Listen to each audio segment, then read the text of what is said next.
దాంట్లో కూడా ఈ narcotics drugs and psychotropic substances అంటారు ఎన్టీపీఎస్. దాంట్లో మనకి మెయిన్గా మన రాష్ట్రంలో చూసేటప్పుడు ఈ గంజాయి అనేది వచ్చేసి దాని మీద ఉక్కుపాదం మోపుతున్నాము పోలీస్ డిపార్ట్మెంట్ తరఫులో నుంచి. దీంట్లో మెయిన్గా మన చిత్తూరు జిల్లా గురించి చూసేటప్పుడు కర్ణాటక మరియు తమిళనాడు రాష్ట్రాల మధ్యలో ఈ సరిహద్దు ప్రాంతం ఉంది కాబట్టి మెయిన్గా మన ఏరియాలో వచ్చేసి ట్రాన్స్పోర్టేషన్ అనేది వచ్చేసి జరుగుతున్నట్టుంది. సో దీని మీద కూడా మేము పర్టికులర్గా నిఘా పెట్టుకోవడం జరుగుతుంది. సో దీంట్లో భాగంగా మన రాష్ట్ర వ్యాప్తంగా కూడా చూసేటప్పుడు పోలీస్ డిపార్ట్మెంట్ ఈ పరివర్తన అనే ఒక కార్యక్రమం వచ్చేసి చేపట్టడం జరుగుతుంది. దీంట్లో భాగంగా ఈ ఏఓబి ఏరియాలో ఉన్న ఈ గంజాయి ప్లాంటేషన్స్ అంతా కూడా రోజువారీగా వచ్చేసి దాన్ని అంతా కూడా ధ్వంసం చేయడం కూడా జరుగుతుంది ఆపరేషన్ పరివర్తన కింద. సో అది అక్కడ మనకి మెయిన్గా ఎక్కడ వచ్చేసి ఈ గ్రోయింగ్ అనేది జరుగుతుందో ఆ ఏరియాలో ఇలాంటి ప్రోగ్రామ్ అంతా కూడా చేపట్టడం జరుగుతుంది.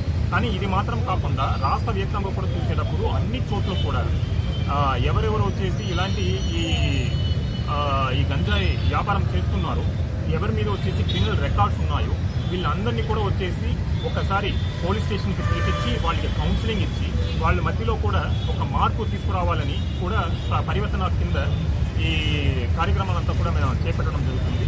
సో ఇది మాత్రం కాకుండా స్పెసిఫిక్గా వచ్చేసి ఈ ట్రాన్స్పోర్టేషన్, ఈ గంజాయి వచ్చేసి ట్రాన్స్పోర్టేషన్ ఎక్కడెక్కడ ఎలా ఏ విధంగా జరుగుతుందని దాని మీద నిఘా పెట్టడానికి కోసం కూడా ఈ రైల్వే స్టేషన్స్ తర్వాత బస్ స్టాండ్లో కూడా ఈ బస్సెస్ ద్వారా కానీ రైల్ ద్వారా కానీ ట్రాన్స్పోర్టేషన్ జరగడానికి అవకాశం ఉంది కాబట్టి అక్కడ కూడా రెగ్యులర్గా చెకింగ్ అనేది కూడా చేస్తూ ఉన్నాము. ఈ ఒక వారంలో చూసేటప్పుడు చాలా చోట్ల అలాంటి స్పెసిఫిక్ ఈ రైస్ అంతా కూడా మనం ఈ చిత్తూరు జిల్లాలో కూడా చేపట్టడం అనేది జరిగింది.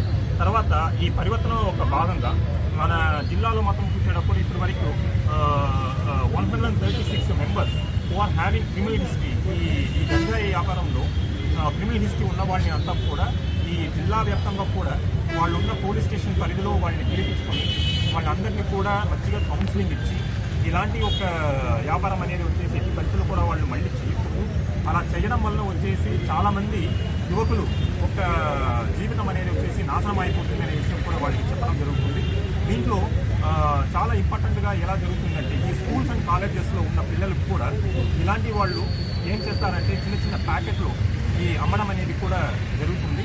సో దాని మీద కూడా స్పెసిఫిక్గా కేసెస్ అంతా కూడా పెట్టాము. తర్వాత వీళ్ళకి కూడా ఈ పరివర్తన ప్రోగ్రాం కింద ఇలాంటి వీళ్ళు చేసే ఒక పొరపాటు వలన ఒక క్రైమ్ వలన మన చిత్తూరు వార్తలు మన వే2 న్యూస్లో డౌన్లోడ్ వే2 న్యూస్ యాప్.